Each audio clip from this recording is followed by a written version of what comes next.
Hello dear student. तो आज की हम क्लास में इंग्लिश स्पीकिंग की क्लास करेंगे और ये इंग्लिश स्पीकिंग की क्लास जो है वो क्लास नंबर 2 है।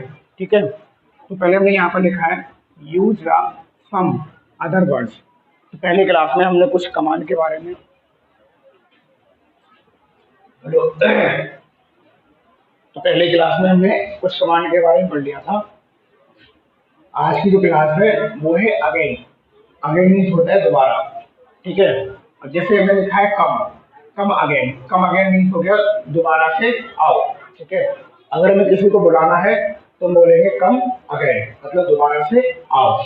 ऐसे है ट्राई अगेन। ट्राई का मतलब अगर हम किसी चीज की कोशिश करते हैं कोई काम करने की, ठीक है, तो हम उसको बोलेंगे ट्राई अगेन कि आप उसको दोबारा करके देखो। ठीक है, किसी भी काम को हम बात बोलते हैं ट्राई अगेन। ये लिखा है वॉच अगेन। वॉच मीन्स होता है देखना, अगेन मीन्स होता है दोबारा से, तो दोबारा से देखो। गो अगेन, गो मीन्स होता है जाना और अगेन मीन्स होता है दोबारा से, तो दोबारा से जाओ। डू अगेन, डू मीन्स होता है करना, अगेन मीन्स होता है दोबारा, तो दोबारा से करना। तो ये था हमारा अगेन। अगर हमें किसी भी व्यक्ति को कोई भी काम दोबारा से करवाना है किसी भी चीज के लिए, कम अगेन दोबारा आओ, ट्राई अगेन दोबारा इसे कोशिश करो या प्रयास करो, वॉच अगेन दोबारा देखिए, गो अगेन दोबारा जाइए, डू अगेन दोबारा कीजिए किसी भी काम के लिए। ठीक है, तो यहाँ पर पहला जो वर्ब है वो है डू एंड सॉरी अगेन, दोबारा करने का वर्ब है अगेन। अब इसको जो भी आप कार्य कराना है उसको आप पहले बोल दीजिए, अब फिर अगेन लगा दीजिए। ठीक है, तो आपका वो शब्द जो है इंग्लिश में आप बोलना शुरू कर देंगे। जैसे गो अगेन दोबारा से, सॉरी कम अगेन दोबारा से आइए, ट्राई अगेन दोबारा से कोशिश कीजिए। ठीक है, नेक्स्ट वर्ड है दिस। दिस मीन्स होता है यह है। क्या होता है? यह होता है। जैसे कि डू दिस, डू दिस करना हो गया और दिस मतलब ये है, तो जाएगा डू दिस मतलब ये है कीजिए। वॉच दिस, वॉच का मीन्स देखना, दिस का मतलब ये है यह देखिए। ब्रिंग दिस, ब्रिंग मीन्स होता है लाना और दिस का मतलब होता है ये, तो ब्रिंग दिस यह लेकर आओ। ट्राई दिस, ट्राई का मतलब है का प्रयास करना या किसी चीज को दोबारा से कोशिश करना। ट्राई करना का आता है, तो ट्राई दिस का मतलब इसको दोबारा से ट्राई या कोशिश या प्रयास कीजिए। ठीक है, यहाँ पर करेक्ट टुमारो। टुमारो शब्द वर्ड है, इसका मीनिंग होता है कल। ठीक है, तो मैंने कहा प्लीज कम टुमारो, कृपया कल आइए। टुमारो मीन्स होता है कल और कम मीन्स आना, तो प्लीज कम टुमारो। ठीक है, जैसे डू टुमारो, डू मीन्स होता है करना और टुमारो मीन्स कल। यानी कि किसी भी कार्य को अगर हम बोल रहे हैं तो कहेंगे डू टुमारो, क्या है इसको कल कीजिए। ठीक है, फिर है डू टुमारो। गो मीन्स होता है जाना, टुमारो मीन्स कल, यानी कि कल जाइए। गो टुमारो मीन्स हो जाएगा कल जाइए। नेक्स्ट हमें लिखा है नेक्स्ट मंथ और इसकी हिंदी होती है अगले महीने। तो नेक्स्ट का मतलब होता है अगले, यानी कि आने वाला, आगे वाला, यानी हो जाएगा अगले महीने। तो नेक्स्ट की मंथ की जगह आप कोई बोल सकते हो, डे बोल सकते हैं। ठीक है, नेक्स्ट पर्सन अगला वाला व्यक्ति आप बोल सकते हैं। ठीक है, यहाँ पर लिखा है प्लीज कम नेक्स्ट मंथ, इसकी हिंदी क्या हो जाएगी? प्लीज मतलब कृपया, कम मतलब आइए, नेक्स्ट वर्ड का मतलब अगले महीने, कृपया अगले महीने आइए। डू नेक्स्ट मंथ, अगले महीने कीजिए। ठीक है, I go to Delhi in next month, मैं अगले महीने में क्या है दिल्ली जाऊंगा। तो I go to Delhi in next month. Clear हो गया नेक्स्ट मंथ का हमें कैसे बोलना है। बाकी हमें नेक्स्ट मंथ की जगह आपको कोई भी कार्य जो है नेक्स्ट मंथ करवाना है वो आप उस कार्य को बोलकर और नेक्स्ट मंथ के लिए बोल सकते हैं। ठीक है, नेक्स्ट हमने जो वर्ड लिया है वो हमारा फास्ट। क्या है? फास्ट का मतलब होता है तेज। तो यहाँ बोलेंगे वॉक। वॉक मीन्स होता है चलना, फास्ट मतलब तेजी से, तो तेजी से चलिए। डू फास्ट, तेजी से कीजिए। फिर यहाँ लिखा है राइट फास्ट, राइट का मीन्स होता है लिखना, तो किसी को हमें बोलना है तेजी से लिखिए तो हम बोलेंगे राइट फास्ट, तेजी से लिखिए। हम लिखा है गो फास्ट, तो गो का मतलब होता है जाना और फास्ट का मतलब तेजी से, यानी कि तेजी से जाइए। स्पीक फास्ट, स्पीक मीन्स हो गया बोलना और फास्ट मीन्स होता है तेजी से, यानी कि तेजी से फास्ट तरीके से बोलिए। कुछ लोग स्लो स्लो बोलते हैं तो उसके लिए स्लोली है भी बोलते हैं। तो ये क्या टॉक स्लोली, टॉक मीन्स होता है बात करना, स्लोली मीन्स होता है धीरे धीरे आराम से। ठीक है, तो स्लोली मीन्स धीरे धीरे, यानी कि टॉक स्लोली, धीरे धीरे बात आराम से बातें कीजिए। फिर वॉक स्लोली, वॉक मीन्स होता है चलना, और चलना स्लोली मतलब धीरे धीरे चलो। नेक्स्ट हमने लिखा राइट स्लोली, तो राइट मीन्स हो गया लिखना, और स्लोली मीन्स क्या बताया मैंने, धीरे धीरे। तो क्या हो जाएगा, धीरे धीरे आराम से लिखिए। फिर गो स्लोली, गो मीन्स हो गया जाना, और स्लोली मीन्स आराम से धीरे धीरे, धीरे धीरे जाओ। डू स्लोली, डू मीन्स होता है करिए, और स्लोली मीन्स आराम से। कोई भी काम आप कर रहे हैं तो अगर आपको वो काम को आराम से धीरे धीरे करवाना है, आप क्या बोलेंगे, डू स्लोली, यानी आराम से इस काम को करिए। फिर हम लिखा क्लीनली, क्लीनली मीन्स होता है सफाई से, आराम अच्छे से बढ़िया से। तो डू क्लीनली, कोई भी काम कर रहे हो, कोई व्यक्ति है तो डू क्लीनली मतलब सफाई से वो काम को कीजिए। फिर राइट क्लीनली, राइट मतलब होता है लिखना, और क्लीनली मीन्स होता है सफाई से, यानी कि साफ तरीके से। तो हम बोलेंगे साफ तरीके से लिखिए, ठीक है। नेक्स्ट स्पीक क्लीनली, आप देखेंगे कई कई लोग होते हैं कि वो साफ साफ नहीं बोल पाते हैं, है ना, तो हम वहां बोलेंगे स्पीक क्लीनली, क्या बोलेंगे, स्पीक स्पीक क्लीनली। तो ये तो हमारा था, एक साइड पे फिर ये लिखा है, अभी सब बताएंगे। तो यहाँ मैंने एक बताया अगेन के लिए, फिर मैंने कहा दिस के लिए, टुमारो के लिए, नेक्स्ट मंथ के लिए, फास्ट के लिए, स्लोली के लिए, एंड क्लीनली के लिए। तो ये इंग्लिश बोलना हम कैसे सीखेंगे, तो छोटे छोटे वर्ड्स का हम यूज करके, छोटे छोटे सेंटेंस का हम यूज करके ही आप इंग्लिश को बोलना सीख सकते हैं। बड़े बड़े सेंटेंस अभी आप नहीं बोल पाएंगे, ठीक है। तो धीरे धीरे छोटे छोटे जो है शब्द है, सेंटेंस है, उसको बोलना सीखिए। धीरे धीरे आप प्रैक्टिस करेंगे, आपको इंग्लिश आना शुरू हो जाएगी बोलना। हमने लिखा है नाउन, तो यहाँ पर नाउन क्या होता है, तो बाकी तो पहली क्लास तो हमारे डाली है हम लोगों ने यूट्यूब पर, तो उसमें कुछ शब्द रह गए थे, वो मैंने यहाँ पे लिख दिए हैं, ठीक है। मैंने कहा था कर लिया था, मैंने किया था, करिए उसको पहली वाली क्लास को। ये नाउन की जगह जो शब्द आते हैं, सॉरी यहाँ हमने लिखा है प्रोनाउन पढ़ेंगे, क्या पढ़ेंगे, प्रोनाउन। और प्रोनाउन को हिंदी में बोलते हैं सर्वनाम। तो ये प्रोनाउन क्या होते हैं, तो कहा गया नाउन की जगह जो शब्द आते हैं, मतलब नाउन क्या है, किसी के नाम को क्या बोलते हैं, नाउन बोलते हैं। जैसे राम हो गया, श्याम हो गया, आप लोगों का नाम है कुछ ना कुछ, तो हम उसको बोलेंगे नाउन, क्या बोलेंगे, तो किसी भी व्यक्ति के, किसी भी वस्तु के नाम को हम बोलते हैं नाउन, ठीक है। तो होते हैं, और जो शब्द नाउन की जगह उपयोग होते हैं प्रोनाउन कहलाते हैं। अब जैसे क्या है, he, she, it, this, that, does, they, we, you, ये एक्सेट्रा कई और ऐसे शब्द होते हैं जो हम नाउन की जगह यूज करते हैं, और हम इनको बोलते हैं प्रोनाउन, क्या बोलते हैं, प्रोनाउन, ठीक है। जैसे यहाँ पर लिखा है ही, ये मैंने बता दिया, ठीक है। अब मैंने यहाँ पर एग्जाम्पल देके रखा है, जैसे Ram is a good boy, तो यहाँ पर राम क्या है, एक गुड बॉय है, क्या है, गुड बॉय है। तो यहाँ लिखा है Ram is a good boy, तो यहाँ पर राम क्या है, किसी का नाम है, तो नाम है तो ये नाउन हो जाएगा, ठीक है। तो आज गला थोड़ा खराब है, समझ में तो आ रहा है ना। तो Ram is a good boy, Ram क्या है, किसी व्यक्ति का नाम है, is a good boy, Ram एक अच्छा लड़का है।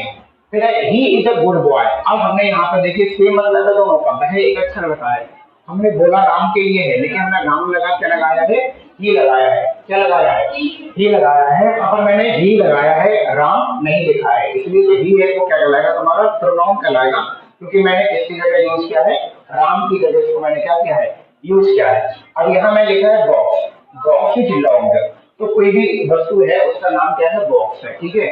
तो मैंने बोला है बॉक्स इज लॉन्ग, तो बॉक्स क्या है, बंद है, ठीक है, बॉक्स क्या है, बंद है।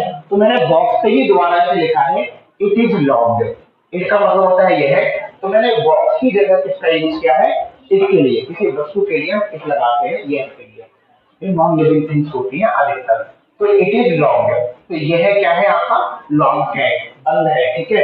तो मैंने बॉक्स का नाम ना लेकर मैंने क्या कहा है, इट कहा है, तो इट क्या हो जाएगा, प्रोनाउन हो जाएगा, ठीक है। We are student of Ambe public school, हमने क्या यूज किया है, वी आर स्टूडेंट, हम छात्र हैं, of Ambe public school, Ambe public school के हम क्या हैं, छात्र हैं, पढ़ने वाले हैं। अच्छा हम बोल रहे हैं तो हम तो कई लोग होंगे ना, तो हर एक व्यक्ति का नाम होगा कि नहीं होगा, तो उन सभी नाम को हमने ना बोलकर कि राम, मोहन, श्याम, महेश, सुरेश, नाम ना बोलकर हमने सीधे क्या बोल दिया, बी। तो हमने हर किसी का नाम तो नहीं बोला, नाउन की जगह हमने क्या यूज किया है, बी यूज किया है, तो बी क्या हो जाएगा, हमारा प्रोनाउन हो जाएगा। तो we are student of the Ambe public school, clear है सर। अब यहाँ पर मैंने कुछ प्रोनाउंस लिखे हैं, list of the pronoun, subjective, possessive objective, ठीक है। तो पॉसेसिव का मतलब होता है कि हमारे पास क्या है, जैसे यह मेरा है, बोलते नहीं बोलते। तो जैसे आई के लिए आता है माई, मैंने कहा यह बैग मेरा है, तो दिस इज माई बैग, ठीक है। तो मेरे के लिए, मेरा, अपना, अपने के लिए वहां पर क्या आता है, ये आपके शब्द आते हैं। अगर आई है सब्जेक्ट में, तो आप वहां पर लिखेंगे माई या माई लिखते हैं। ऑब्जेक्ट में आता है मी का मतलब मुझे, और मुझे का मतलब भी आई होता है। अगर मैं कह रहा हूँ मुझे दीजिए, तो मैं किसके लिए बोल रहा हूँ, अपने लिए बोल रहा हूँ, आई के लिए बोल रहा हूँ। तो अगर आई है तो ऑब्जेक्ट में आएगा आपका मी, और पॉजिटिव में आएगा माई या माई, ठीक है। और पॉजिटिव मेरे पास में है, मेरी है। यू का मतलब आता है योर, कहते हैं दिस इज योर पेन, यह तुम्हारा पेन है। तो तुम्हारे के लिए, मेरे के लिए क्या आता है, ये आपके पॉजिटिव आते हैं। अगर यू आपका सब्जेक्ट में है तो वहां मेरा ये तुम्हारे के लिए आता है योर, तुम्हारे के लिए क्या आएगा। और ऑब्जेक्ट में भी आता है यू, जैसे ही है तो ही के लिए आता है हिज, क्या आएगा हिज, और इसके लिए आता है हिम। ऐसे सी है, सी के लिए हर आता है, और आपका ऑब्जेक्ट में भी क्या आएगा, हर आएगा। इट के लिए पढ़ते हैं इट्स, यह आपका है, ठीक है। तो वहां बोलेंगे इट के लिए आता है इट्स, और ऑब्जेक्ट में इट ही आता है। बी है तो बी का मतलब होता है और का मतलब हमारा। यह हमारा है, यह पेन हमारा है, यह क्लास हमारा है, ठीक है। तो हमारा है, हमारे के लिए हमने क्या बोला है, और बोला है। लेकिन हम बोल रहे हैं ये क्लास हमारा है, तो हमारे में कई लोग आ रहे हैं, मतलब बी आ रहा है। तो बी के जो हमारा है, हमारे के लिए शब्द क्या आता है, और आता है, ठीक है। ऐसे दे, दे का मतलब होता है बे, और अपना अपने जो उनका है तो क्या लगाएंगे देयर, देयर का मतलब, ठीक है, अपना अपनी उनका, ऐसे डेम हो जाएगा आपका ऑब्जेक्ट में। फिर आ गया माई, माई का मतलब होता है मेरा। तो माई शूज, मेरे जूते, ठीक है। माई का मतलब क्या है, मेरे, ये हम सब प्रोनाउन का यूज कर रहे हैं, ठीक है। तो माई का मतलब क्या हो गया, मेरा, यानी कि माई शूज। माई मोबाइल, मेरा फोन। माई शर्ट, मेरी शर्ट। माई बुक, तो माई बुक का आपको कोई पूछता है किस तरह बुक है, तो आप इंग्लिश में करेंगे my pen, my book, my shoes, my cloth. अगर आपका कुछ भी है तब, ठीक है। फिर लिखा है माई कार, मेरी कार, ठीक है। फिर हम लिखा है हिज, जिसका मतलब होता है उसका, यानी कि हिज बैग, उसका बैग, ठीक। अगर बोल रहा है कोई दूसरे किसका बैग है, आपको बताना है उसका बैग है, तो हिज बैग। हिज होम, उसका घर। कहीं हम बोलते हैं कि ये उसका घर है, बोलते नहीं बोलते हैं। तो उसका घर के लिए आप इंग्लिश में कहेंगे हिज हाउस, ठीक है, या हिज होम, उसका घर। फिर है हिज कार, ये उसकी कार है, यानी कि हिज कार। हिज लैपटॉप, उसका लैपटॉप। हिज बुक, उसकी किताब, ठीक भाई। कैसे बोलना है इंग्लिश को समझ आ रहा है। अगर बताने पड़े स्पीकर पागल तो वहां आप प्रैक्टिस करिए इंग्लिश बोलने की। आप क्या बोलेंगे, हिज बुक, उसकी किताब। नेक्स्ट आता है हर, हर का मतलब उसका या उसकी हो जाएगा। हर पेन, यानी कि उसका पेन। हर बाइक, उसकी बाइक, ठीक है। हर पेन, उसका पेन, यानी कि हर आ रहा है तो हर के लिए हम लगाते हैं फीमेल के लिए, याद रखिएगा। किसके लगाएंगे, फीमेल के लिए, लड़की के लिए, ठीक है, या महिलाओं के लिए हम हर लगाते हैं, ठीक है। और जो आपका हिज है वो बॉयज के लिए या मेल के लिए हम किसका यूज करते हैं, हिज, लड़के के लिए। अगर कोई किताब है हिज बैग, यानी कि अगर किसी लड़के की है तो हम कहेंगे हिज बैग, लड़के की किताब, ठीक है ना यहाँ तक। तो लड़के के लिए कहेंगे, क्या कहेंगे, हिज बुक, यानी कि उसकी किताब। तो हम लड़के के लिए कहेंगे। अगर हमें यही बात बोलनी पड़ेगी लड़की के लिए कि उसकी किताब है, तो हम वहां बोलेंगे हर बुक, हर बुक। ये डिफरेंट है, थोड़ा याद रखिएगा। अगर आपको लड़के के लिए बोलना है तो बोलिए हिज, और लड़की के लिए बोलना है तो क्या बोलेंगे, हर। तो हर पेन मतलब, अब ये हम बोल रहे हैं हर पेन, उसका पेन मतलब लड़की के लिए बोल रहे हैं, किसके लिए बोल रहे हैं। ऐसी हर बाइक, उसकी गाड़ी, किसके लिए बोलना, लड़की के लिए, ऐसी फीमेल के लिए हम क्या कर रहे हैं, बोल रहे हैं। ऐसी हर पेन, उसका पेन। हर नोटबुक, नोटबुक का मतलब कॉपी जिसमें हम नोट करते हैं, नोटबुक कहलाती है। हर का मतलब उसकी, किसके लिए, फीमेल के लिए, किसी लड़की के लिए हम बोल रहे हैं हर नोटबुक, उसकी नोटबुक। अगर हमें नोटबुक के लिए किसी लड़के के लिए बोलना है तो क्या बोलेंगे, हिज नोटबुक। क्लियर, यहाँ पे डिफरेंस हुआ, ठीक है। हर ब्लैक डॉग, हर का मतलब उसका, और ब्लैक डॉग का मतलब काला कुत्ता। तो ये ब्लैक डॉग यानी काला कुत्ता किसी फीमेल का है, तब हमने क्या बोला है, हर बोला है, ठीक है। यहाँ तक फिर हमने लिखा है और का मतलब होता है, कभी कभी और भी बोलते हैं, तो ठीक है। लेकिन हम और पढ़ रहे हैं, और नहीं पढ़ रहे थे हम। तो ये और का मतलब हो जाएगा हमारा, हमारा जैसे और वर्क, हमारा कार्य, ये हमारा कार्य है, ठीक है। तो हम क्या बोलेंगे, और वर्क। फिर आपका और कंट्री, और कंट्री का मतलब हमारा देश, कंट्री का मतलब तो क्या, देश, और का मतलब हमारा, कंट्री का मतलब देश, हमारा देश, और कंट्री। और स्कूल, हमारा स्कूल, बोलते हैं कि नहीं बोलते हैं, ये कभी कभी चार पांच लोग खड़े होते हैं, बोलते हैं किसका है, तो बोलते हैं हमारा स्कूल है, हम पढ़ने यहाँ जाते हैं। तो हमारा स्कूल के लिए हम क्या बोलेंगे, और स्कूल। और क्लास, हमारी क्लास है, कभी कभी आप बोलते हैं हमारी क्लास है, आपकी क्लास है, ठीक है, ये उसकी क्लास है। तो और अगर हमारे के लिए बोलेंगे तो बोलेंगे और क्लास, यानी कि हमारी क्लास, ठीक है। फिर है और होम, सॉरी, और हाउस, हमारा घर। बोलते हैं हम बहन भाई सब लोग बोलते हैं, तो बोलते हैं हमारा घर है ये। तो हमारा घर के लिए हम क्या लगाएंगे, और हाउस या और होम बोलते हैं। अब ये आता है देयर, देयर का मतलब हो गया उनका, उनका या उनकी, तो यानी कि देयर, देयर फैमिली, फैमिली क्या जाएगा, देयर फैमिली। देयर फैमिली का मतलब उनका परिवार, उनका परिवार। फिर है देयर शॉप, शॉप का मतलब क्या होता है, दुकान। तो देयर शॉप मतलब उनकी दुकान। फिर है देयर हाउस या कार, अगर किसी को हाउस बताना है, देयर हाउस मतलब उनका घर। कार बतानी है, उनकी कार है, तो क्या बोलेंगे, देयर कार, यानी कि देयर कार, उनकी कार। फिर है योर का मतलब होता है तुम्हारा, तो ये अगर योर पेन मतलब तुम्हारा पेन, योर बाइक तुम्हारी गाड़ी, योर वॉच तुम्हारी घड़ी।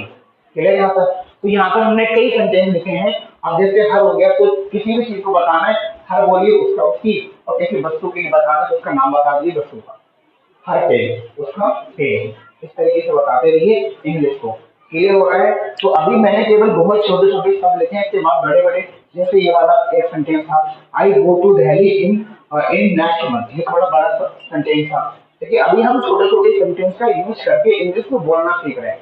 जब अपने डेली लाइफ में बोलते हैं, क्लास में बोलते हैं, ये तुम्हारा है, तुम्हारी किताब है, ये सुनो, ये उसकी किताब है, उसका लंच है, बोलते ही बोलते हैं। अगर लंच की बात है, किसी लड़की का लंच हो तो क्या बोलेंगे, अब ये लड़के का हो गया, तो देखिए यहाँ पर लिखा है ही, के साथ में क्या आता है ही, और सी के साथ में क्या आता है हर। ही होता है, आपका लगता है मेल के लिए, ही हमेशा रखिएगा, और जो सी के लिए लगाते हैं फीमेल के लिए। तो अगर आप किसी मेल के लिए, लड़के के लिए, किसी मैन के लिए, आदमी के लिए बोलना है कि उसका लंच है, तो आप क्या कहेंगे, हिज लंच बॉक्स, उसका लंच बॉक्स है। क्लियर है नहीं, नहीं। अब किसी लड़की के, अगर किसी लड़की का लंच बॉक्स है तो बोलेंगे हर लंच, हर लंच उसका लंच है। समझ आ रहा है, कि याद होनी चाहिए, मैं सबसे सुनूंगा। इंग्लिश स्पीकिंग के लिए इंग्लिश बोलना भी जरूरी है, ठीक है ना। क्लियर, तो समझ में आ गया, तुम्हें कुछ पूछना तो नहीं है। बाकी यूट्यूब पे डाल देंगे, वहां से इसको नोट कर लीजिएगा, और वहां से दो तीन बार आप सुनते रहिएगा क्या हमने बोला है, ठीक है, नोट कर लीजिए।